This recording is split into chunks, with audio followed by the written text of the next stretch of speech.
BE2 आणि बीडी चालते वाटतं माहिती देतो आपलं महाराष्ट्र, कर्नाटक आणि तेलंगणा. कधी पण कर्जत मध्ये आलो ना ट्रेन मध्ये मुंबई पुणे एक्सप्रेस. आणि हे तुम्ही ऑफिशियली 15 रुपयाला करायला.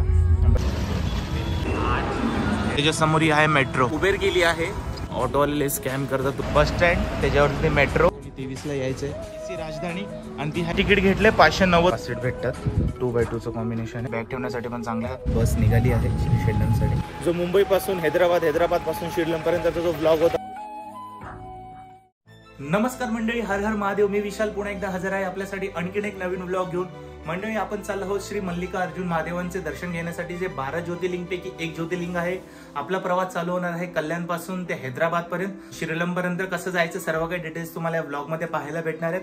हे जे एपिसोड मी 2 करणार आहे. फर्स्ट एपिसोड मध्ये मी तुम्हाला सर्व ट्रॅव्हलिंग रिलेटेड इन्फॉर्मेशन देणार आहे की तुम्ही कसे महाराष्ट्रामधून किंवा महाराष्ट्राबाहेरून ऑल इंडियामधून जर तुम्ही येत असाल श्री मल्लिकार्जुन महादेवांचे दर्शन घेण्यासाठी, तर तुम्हाला कसं पोहोचायचंय, कोणचं ट्रॅव्हल, कोणची ट्रेन, कोणची बस, सर्व काही A to Z तुम्हाला ह्या व्हिडिओमध्ये माहिती पडणार आहे. आणि ते पण अतिशय कमी बजेटमध्ये. मी देखील कमी बजेटमध्ये चाललोय. माझा जो प्रवास होणार आहे हैदराबाद सुपरफास्ट एक्सप्रेसने, जे कल्याणवरून रोजची गाडी रनिंग आहे, त्या गाडीचा टायमिंग आहे दुपारी 3 वाजता. आता वाजलेत 2:30. बाकीच्या इन्फॉर्मेशन मी देतो तुम्हाला स्टेशनवरती. चला वेळ न घालवता करूया प्रवासाला सुरुवात. शिवाजी महाराज टर्मिनस जाने वाली 12 डिब्बों की तेज local. Welcome to Kalyan junction. Kalyan मधून कोणी असाल तर कमेंट करा भाई लोग.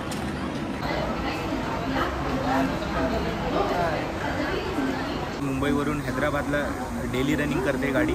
गाडीचा जो टाइम आहे कल्याणवरून हैदराबादला जाण्याचा जो आहे दुपारी 3:02 जी कल्याणला येते. आणि ही छत्रपती शिवाजी महाराज टर्मिनलवरून ही गाडी रवाना होते. लोकमान्य टिळकवरून येत नाही. उद्या सकाळी 4-4:30चा टाईम आहे हैदराबाद डेक्कनला पोचायचा. तर बघूया आपण टायमात उद्या पोचतोय का. आणि तिथून बाय बस प्रवास होणार आहे. संपूर्ण डिटेल, संपूर्ण ब्लॉग तुम्हाला या व्हिडिओमध्ये पाहायला भेटणार आहे. जर कोणी येण्याचा प्लॅन टूर करत असेल तर त्यांच्यासाठी हा ब्लॉग खूप महत्त्वपूर्ण असणार आहे. गाडी आलेली आहे. गाडीमध्ये भेटतो जो माझा कोच आहे तो BE2चा अर्थ काय, म्हणजे हा कोच का लावला झाला आहे ट्रेनमध्ये, मी तो तुम्हाला ट्रेनमध्ये बसल्यावर सांगतो. तुमच्या समोर गाडी आहे हैदराबाद.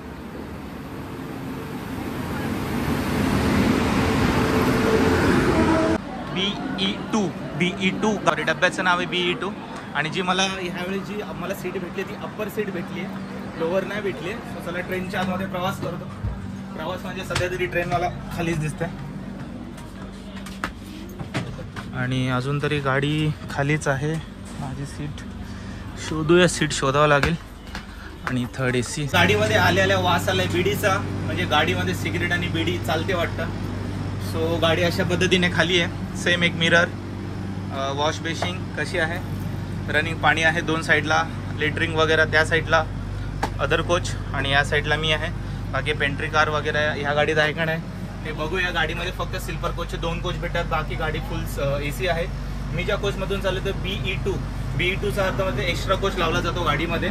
जो तुम्हाला ज्यावेळेस ACचे डबे फुल होऊन जातात तेव्हा यात्रा ट्रॅव्हलिंगसाठी चा अर्थ एक्स्ट्रा कोच म्हणजे BE2 या गाडीने प्रवास. बाकी सगळे सेम आहे, बाकी काहीच नाही आहे. एक इन्फॉर्मेशन तुम्हाला असावी म्हणून तुम्हाला सांगितलेलं आहे. दादा नाव काय आपलं? संदेश वाघमारे दादांचं नाव आहे. दादा रेल्वेमध्ये वर्किंगला आहे.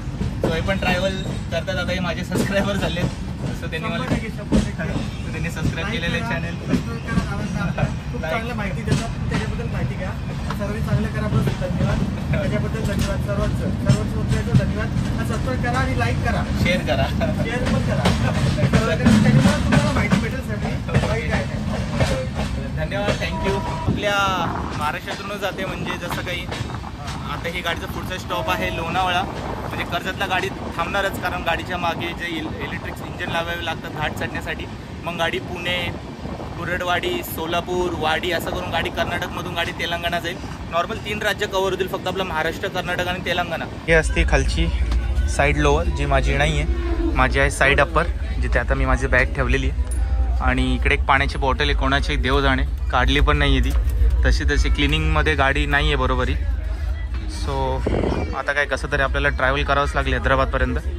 सो बघू संध्याकाळचं आपलं काय होतं आहे. आणि हां, सो या साईडला आता काही कोच भेटलेत मला, काही जण आहेत डब्यामध्ये. मी पूर्ण डब्याचा रिव्ह्यू देतो तुम्हाला. काय कसं आहे, म्हणजे तुम्हाला कळेल एक्झॅक्टली हा डब्बा कसा आहे. ह्याच्यामध्ये जास्त करून काही जण यंगस्टर भेटलेले जे या डब्यामध्ये तांडव करणार आहेत रात्रभर. गाडीचं टॉयलेट दाखवतो तुम्हाला. आपण आलोय टॉयलेटमध्ये.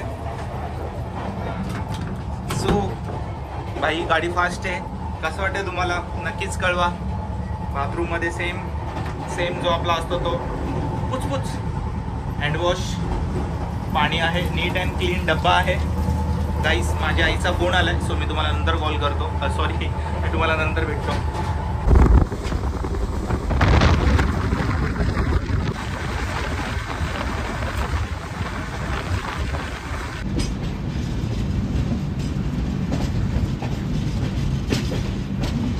गाडीचा फर्स्ट हॉल्ट आला आहे कर्जत. ॲक्च्युली त्याचा हॉल्ट नाही आहे, पण गाडी इकडे थांबतेच प्रत्येक गाडी. सो आता कर्जत रेल्वे स्टेशन बघताय तुम्ही. कधी पण कर्जतमध्ये आलो ना, आता कर्जतचे वडापाव नेहमी ट्राय करतो, पण यावेळेस कर्जतचे समोसे ट्राय करूया की कसे आहेत. हे घेऊन नाही फिरत, काउंटरवर असतात.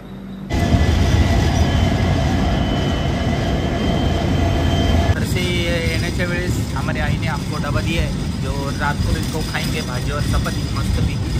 और बाद में देखेंगे अगर कुछ ट्रेन से मंगाना रहेगा ऑनलाइन तो भी मैं बताऊंगा कि कैसे मंगा सकते हो. देख सकते हो आप पीछे की तरफ तो इंजन लगे हुए हैं घाट को पुश करने के लिए. मतलब घाटवरती चढायला जर आपण नाशिक मार्गे जातो तो गाडी कसाऱ्यामध्ये थांबते हे इंजन लागण्यासाठी, आणि आपल्याकडे गाडी कर्जतमध्ये थांबते घाट चढण्यासाठी. तर गाडीला मागे 2 इंजन लागलेत.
मुंबई पुणे एक्सप्रेस हायवे आहे जो तुम्ही बघताय आता.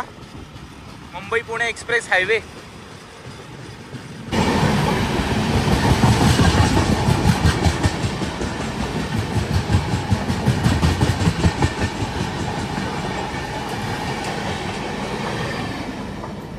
या चाय प्यायला कितीला आहे?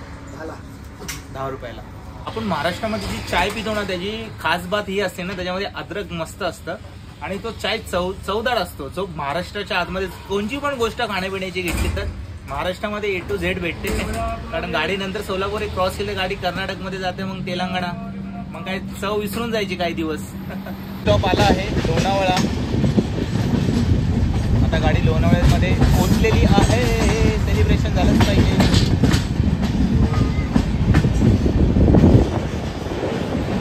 तर गाडी पोचली आहे लोणावळ्यामध्ये. गाडीचा ॲक्च्युअल टाईम आहे दुपारचे 4:45 आणि गाडीचा 2 मिनिटाचा हॉल्ट. इकडे पण गाडी 25 मिनिटं लेट असल्यामुळे गाडी आली 5:15 वाजता.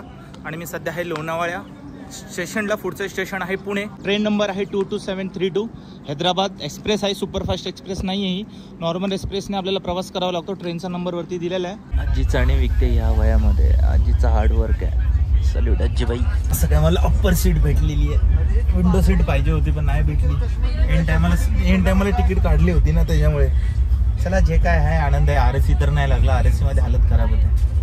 Welcome to Pune. गाडी ऑन टाइम झाली. गाडी लेट होती अर्धा तास, पण गाडी ऑन टाइम गाडीने कव्हर केल्या.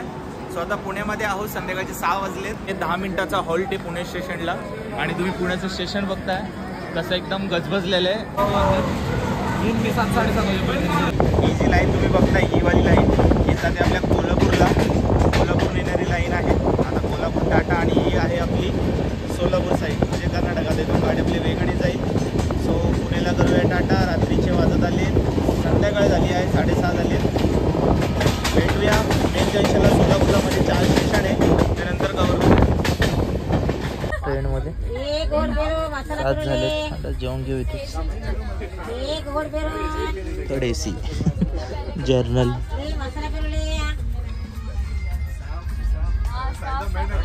मी कधीपासून रेलच्या पाण्याची बॉटलची वाट बघत होतो. ॲक्च्युली ह्या ट्रेनमध्ये ना अदर बॉटल विकल्या जात आहेत. म्हणजे रेलचं जे पाणी आहे ऑफिशियल ते या ट्रेनमध्ये विकलं जात नाही. त्याचं कारण असं की 20 रुपयाला घ्यावे लागते पॅसेंजरला आणि 5 रुपयाचा लॉस होतो. सो मला तर तेच झालं, मी शेवटी 15लाच 2 घेतल्यात. आता तुम्हाला ट्रेनमध्ये जाऊ तुम्ही बॉटल घ्याल, तुम्हाला 20 रुपयाला वाटेल, 5 रुपयाचा लॉस होतो. सो मी हेच नेहमी बोलतो की रेल्वेची जी बॉटल आहे ती ऑफिशियली 15 रुपयाला, तर तुम्ही 15 रुपयालाच घ्या. सो मला आता स्टेशनचं नाव काय आहे, हाय सोलापूरच्या अगोदर त्या स्टेशनवरतून मी घेतलेली आहे. सो 20 रुपयाला घेऊ नका एवढंच बोलेल. रेलची बॉटल जी आहे ती ओनली 15 रुपयाला आहे. सो ट्रेनमध्ये त्यांची दादागिरी असतेच, काय ना काय करत. सो तसं करू नका. सो तुम्ही तीच बॉटल घ्या, एवढंच मला बोलेल. 2 जंक्शन पाहताय तुम्ही, तिकडे आपल्याला भेटल्या त्या बॉटल. रात्रीचे वाजलेत 8 आणि मी आले थोडं फ्रेश होण्यासाठी आणि थोडं जेवण करून घेऊया. घरून येताना आईने जेवण दिलं होतं. सो जेवण तेन करून सोलापुर की वाट बघू. सोलापुर लास्ट स्टॉप घेऊन मैं डायरेक्ट सकाळी भेटूया. तो ऐसे आपको 2 वॉशरूम मिलते हैं, एक नॉर्मल जो नॉर्मल वे रहता है इंडियन का, और एक इंग्लिश टॉयलेट रहता है जो इस पद्धति का रहता है. सो नीट एंड क्लीन है, कोई भी आपको इशू नहीं दिखेगा टॉयलेट में गंदगी वगैरह में. सो अच्छे से सब कुछ क्लीन है, दोनों भी बाथरूम. भी ट्रेन में ट्रैवल करते हैं ना, तो जो आपको चादर मिलती है या हैंड टॉवल मिलता है, सो इसको अपने साथ मत लेके जाइए. क्या होता है ना, कोई जन लेके जाते हैं साथ में, तो जो लॉस होता है ना इंडियन रेल्वेज का नहीं लॉस होता है, वो बिचारे जो वर्कर जो काम करते हैं ना उनको लॉस होता है. तर त्यांच्या पगारामधून आहे ना पैसे कट केले जातात. काही जण असतात जे आपल्या सोबत घेऊन जातात, चोरून घेऊन जातात, लपवून घेऊन जातात.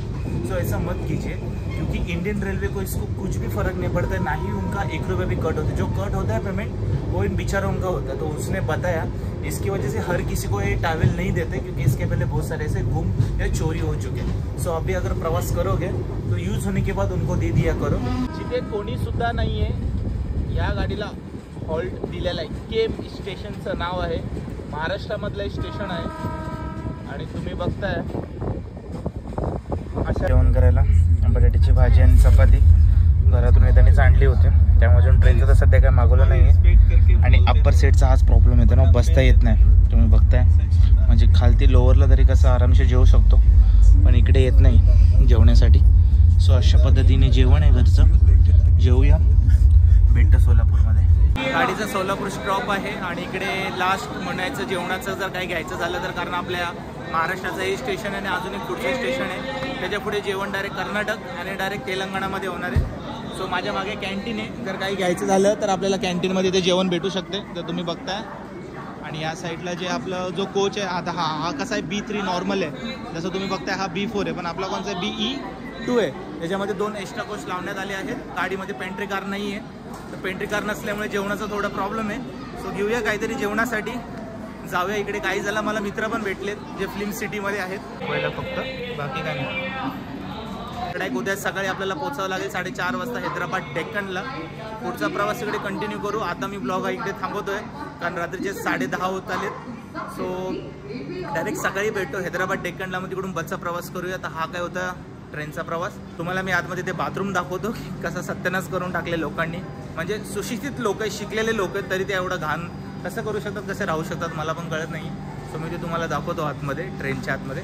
सो बस हाच होता आतापर्यंत सोलापूरचा. आणि डायरेक्ट उद्या सकाळी भेटूया आपण कुठे, डायरेक्ट डेक्कनला, हैदराबाद डेक्कनला भेटूया. आणि हा 3rd AC चा कोच आहे. आणि हे तुम्ही बघताय सगळे सुशिक्षित लोक आहेत, असं पण नाही की कोणी शिकलेलं नाही आहे. मग काय अंतर राहिला जर्नल कोचमध्ये आणि 3rd AC मध्ये, तर माणसंच खराब करणार. इकडचे क्लिनिंग स्टाफ आहे ते पण किती करणार क्लिनिंग करून करून. ऑलरेडी क्लिनिंग या लोकांनी केलेली आहे, पण ह्या गाडीमध्ये मला सकाळपासून कोणी क्लिनिंग करणार दिसलं नाही आहे. इव्हन कोणी झाडू मारणारा पण दिसणार नाही, कारण ही गाडी एवढी स्वच्छता प्रायोरिटी नाही आहे. सो ह्या गाडीचा प्रवास तुम्हाला असं काय भेटेल, सीट असे काळे भंगार भेटतील जे आता दिसत आहेत रिसेंटली. त्याच्यात रात्र झाली, सगळे झोपलेत. आणि आपला कारोबार कुठे इकडे, मी मग अशी जेवलो होतो, बॅग इथं ठेवलेली आहे. आणि हा माझा ट्रायपॉड आणि चार्जिंग तिकडे माझी लागली आहे. सो ही सीट आहे माझी. आणि थोड्या वेळामध्ये हे दादा आहेत, मला भेटले होते. नमस्ते नमस्कार. सर प्रवासामध्ये बाकी तुम्ही सांगते सगळे झोपलेत, कोणाला डिस्टर्ब नाही करत. भेटूया नंतर उद्या सकाळी हैदराबाद डेक्कनला. तोपर्यंत शुभरात्र. हर हर महादेव. सुप्रभात मंडळी, गुड मॉर्निंग, हर हर महादेव. सो आपलं आगमन झालेलं आहे हैदराबाद डेक्कनमध्ये. सो आपण हैदराबादला पोचलो आहे. ऑन टाईम गाडी आलेली आहे आणि तुम्ही माझ्या मागे पाहत आहेत हैदराबादचं स्टेशन. बघूया इथून बघायचं आपल्या इथून बस कशी पकडायची आहे, सगळं काही डिटेल्स देतो. Hyderabad, welcome to Hyderabad.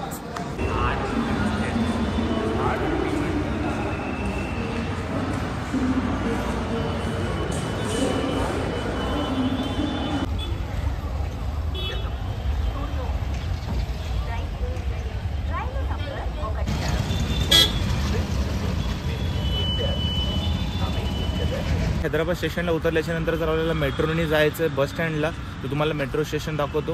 हे माझ्या मागे पाहतो तिकडे आहे हैदराबादचं रेल्वे स्टेशन आणि अगदीच त्याच्यासमोरही आहे मेट्रो. आता सकाळचे वाजलेत 5, कारण मेट्रो 6-6:30ला चालू होते. त्यामुळे जर तुम्हाला बस स्टँडपर्यंत जायचं आहे तो तुम्हाला ऑटोनीच जावं लागेल. जर सकाळी मॉर्निंगला येतात तर एवढ्या. तर हे तुमच्यासमोर आहे मेट्रो स्टेशन हैदराबादचं आणि ते समोर तुम्हाला दिसतं ते आहे बस स्टँड, आपलं ते आहे रेल्वे स्टँड हैदराबादचं. सो अशा पद्धतीने आपण पोचलो हैदराबादला मुंबईवरून. ते अतिशय कमी बजेटमध्ये. आता इथून बघूया ऑटो करून MG बस स्टँड म्हणजे सेंट्रल बस स्टँडला जायचं. आपल्या इकडे 2 बस स्टँड आहेत, पण इकडून जवळचा 4 किलोमीटरवरती तोच आहे. तो तिकडे जाऊन बस कशी बुक करायची, काय कसं करायचं तिकडे जाऊन तुम्हाला सांगतो. हैदराबाद स्टेशनवरून उबेर गेली आहे मला MG बस स्टँडपर्यंत जाण्यासाठी, कारण इकडचे जे ऑटोवाले आहेत ते पेमेंट जास्त बोलत होते, जे आपल्या डोक्याच्या वर होतं. म्हणजे 300 रुपये बोलत होते एकाचे, तुम्हाला तिथपर्यंत सोडतो. पण मी उबर केली आहे 50 रुपयामध्ये. हैदराबाद स्टेशनपासून जे अंतर आहे MG सेंट्रल बस स्टँडचं ते सुमारे 4.5 किलोमीटर आहे. सो तुम्ही इकडे आला तर तुम्ही उबर पण करू शकता. जर मॉर्निंगला आला तर हा प्रॉब्लेम होणार, जास्त मॉर्निंगला लवकर आला तर. जर तुम्ही 6, 7, 8ला आलात तर तुम्हाला काही प्रॉब्लेम होणार नाही, आरामशीर तुम्हाला मेट्रो भेटेल. ही माझ्यावरती मेट्रो आहे, ही सगळी वरतून मेट्रो आहे. जी मेट्रो तुम्हाला डायरेक्ट 15 ते 20 रुपयामध्ये डायरेक्ट MGS बस स्टँडला ड्रॉप करेल. बस स्टँडला बघूया इथून काय रेट पडतात, किती पडतात. ऑनलाईन जास्त दाखवत होते. सो अशा पद्धतीने ऑटोवाले स्कॅम करतात तुम्हाला. स्टेशनच्या बाहेर उतरल्याच्यानंतर ते बोलते 300-250. काहीच नाही द्यायचं आहे. जर दिवसाला तर मेट्रो 15 रुपयामध्ये काम, आणि जर उशिरा आलात तर उबेर करा. उबेरमध्ये तुम्हाला 100-150मध्ये तुम्हाला सोडून देणार. जर बस स्टँडवरती थोड्या वेळ थांबायचं आहे तर इकडे AC लक्झरी हे पण आहेत स्टेसाठी, तर बसू शकता. फक्त बस स्टँड त्याच्यावरती ते मेट्रो डायरेक्ट हैदराबादपासून बस स्टँडसाठी मेट्रो आहे, बट 6 नंतर. तर तुम्ही पाहताय कसलं भारी बस स्टँड आहे. आणि जे आपल्याला बस पकडायची आहे श्रीशैल्यमसाठी ती 23 नंबरवर येते आणि तिकडेच तिकीट आपल्याला काढावे लागते. ऑनलाईन पण काढू शकता, रेड बसमधून किंवा अगोडामधून तुम्ही ऑनलाईन पण तिकीट बुक करू शकता आपल्या सोयीनुसार. मी ऑनलाइन केलं नव्हतं, मला ऑफलाइन टिकट बुक करायचं होतं. मतलब इधर आके मैं आपको इन्फॉर्मेशन दूंगा की ऑफलाइन आप कैसा तिकीट बुक कर सकते हो. 23ला यायचं आहे आणि आता इथे एक बस लागली आहे, बट ही विदाऊट AC आहे. मला राजधानीमधून जायचं आहे, सो त्यासाठी मी थोडा वेट करतो. 5:45ची ते टायमिंग आहे गाडीचा. थोडा फ्रेश झालो आहे मस्तपैकी. माझ्या मागे टॉयलेट बघताय, इकडे फ्रेश होऊ शकता. चला बसची वाट बघू आपण. पण दोन्ही गाड्या लागल्यात. कोणाला जर AC मधून जायचं आहे राजधानी बस जी ऑनलाईन पण बुक करू शकता, ऑफलाईन पण बुक करू शकता. दोघांची तिकीट दाखवतो. 23 नंबरला ही आहे AC राजधानी आणि ती आहे नॉर्मली जी चालते ती बस. तिची तिकीट आहे 510 रुपये श्रीशैल्यमचा आणि ह्याचा आहे 630 रुपये. ही आहे AC बस, ही आहे नॉन AC बस. सो इकडे पण बुक करू शकता, ऑनलाईन पण करू शकता, आपल्यावर आहे. आणि बुक झाल्याच्या नंतर यायचं आहे कुठे? 23 नंबरला. 23 नंबरला श्रीशैल्यमच्या सर्व बसेस इकडून निघतात. सो तुम्हाला ह्या 23 नंबरला यायचं आहे. तिकीट घेतले 590 रुपयाचं तिकीट आहे श्रीशैल्यमचं ACचं, ते पण राजधानीचं. 80 रुपयाचाच फरक आहे. सो AC मध्ये जावा, एवढा काय मोठा फरक नाही आहे. राजधानी आहे AC श्रीशैल्यमसाठी. सीट्स वगैरे काय आहे, मागे तुम्हाला 5 सीट भेटतात नॉर्मल वे आणि इकडून 2x2चं कॉम्बिनेशन आहे. मस्त आहे. काय 80 रुपयाचा तर फरक आहे फक्त. सो तुम्ही AC जा. आणि मेन थिंग ही गाडी कुठे थांबत नाही. ही गाडी कुठे स्टॉप घेत नाही. सो डायरेक्टली तुम्ही पोहोचू शकता श्रीशैल्यमला. वरती बॅग ठेवण्यासाठी पण चांगला स्पेस आहे. जर मोठी बॅग असेल तर आपल्या जाऊन मागे पण तुम्ही जाऊन आपली बॅग ठेवू शकता. म्हणलं हर हर महादेव. बस निघाली आहे श्रीशैल्यमसाठी. आणि बस सकाळी 3 वाजतापासून बस चालू होतं नॉर्मल विदाऊट AC आणि AC बस राजधानीमधून चालू एक्सपिरियन्स खूप हा तगडा असणार आहे. सो आता बस तुम्ही कम्फर्टेबल बघता किती कम्फर्टेबल वेने तुम्ही बसू शकता. सो भेटू डायरेक्ट तुम्हाला श्रीशैल्यमला. बघू किती वाजता गाडी पोहोचवते. हर हर महादेव. हर हर महादेव. सर्वांचे स्वागत आहे श्रीशैल्यममध्ये. आणि मी सकाळी बसलो होतो 5 वाजता 5:30 वाजता सुमारे आणि इकडे पोचलो आहे. आता दुपारच्या वाजलेत 11 आणि सुमारे 7-7:30 वाजतानंतर इकडे पोचणं आपलं झालेलं आहे. आणि तुम्ही माझ्या मागे बघताय बस स्टँड. इकडून आता मंदिर परिसर बघू. इथून शेवटची जी बस असते रिटर्न जाण्यासाठी हैदराबादला ती संध्याकाळी 7ला असते. आणि आपण आता जाऊया मेन मुख्य मंदिराकडे. आणि इकडे जो राहण्याचा परिसर आहे इथून काय काय करू शकतो कारण माझं स्पर्श दर्शन मी घेतलेलं आहे. मी एक नाईट इकडे थांबणार आहे. तो सर्व हॉटेल्स वगैरे कव्हर करतो. जो मुंबईपासून हैदराबादपासून श्रीशैल्यमपर्यंतचा जो ब्लॉग होता मी आता तिकडे हा ब्लॉग पूर्ण करतो आहे. एपिसोड 2मध्ये तुम्हाला सगळीकडचे दर्शन घडवतो. बाकीचे इन्फॉर्मेशन देतो. धर्मशाळा राहण्या वगैरेची काय सोय आहे. सोलोला इथे राहून देत नाही. सो बघूया काय कसं होतं. पुढच्या पार्टमध्ये भेटू. तोपर्यंत कंटिन्यू राहा, हसत राहा, आनंदी राहा. हर हर महादेव.